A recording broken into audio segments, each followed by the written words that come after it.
ka dy momente lidhur me këtë, në qoftë se do ta thuajmë, në qoftë se do ta themi, pra do ta cilësojmë gosip, është më e madh se sa gosip, është një shqetësim real, i cili sot është pjesë e diskutimeve dhe debateve të mëdha. Ka dy momente që lidhen me këtë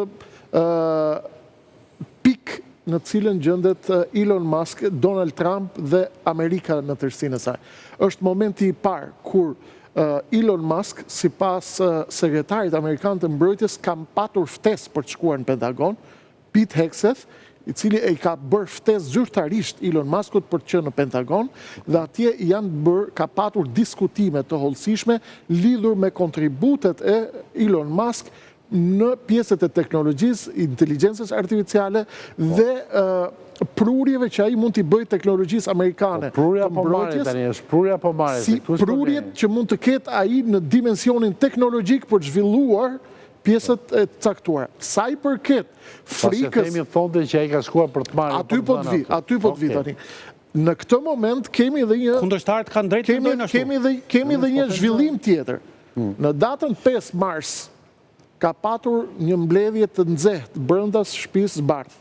Në takim ka qenë presidenti Donald Trump, ka qenë Elon Musk, ka qenë sekretari i shtetit Marco Rubio, ka qenë dhe sekretari i transportit Sean Duffy, ku ka patur një përplasje të ashpër ndërmjet Elon Musk dhe sekretarit Rubio. Kjo përplasje është bërë brenda shtëpisë Bardhë, ka ndodhur për arsye se Elon Musk e ka akuzuar sekretarin e shtetit Rubio se nuk është në gjendje të largojë askënd nga departamenti i shtetit, ndërsa Rubio është ankuar Donald Trumpit se Elon Musk është duke bërë ndërhyrje të cilat po i kalojnë kufit dhe limitet e lejuara për të. Në këtë moment ka patur edhe një ndërhyrje nga zoti Duff, sekretari amerikan i transportit, i cili ka thënë kemi ndërhyrje të forta nga Elon Musk për të shkarkuar njerëz që lidhen me situatën e aviacionit në këtë moment kritik. Këtu ka ndërhyrë presidenti amerikan, Donald Trump, i cili i ka dhënë të drejtë sekretarit Rubio dhe i ka thënë Elon Muskut që duhet të ndalesh këtu.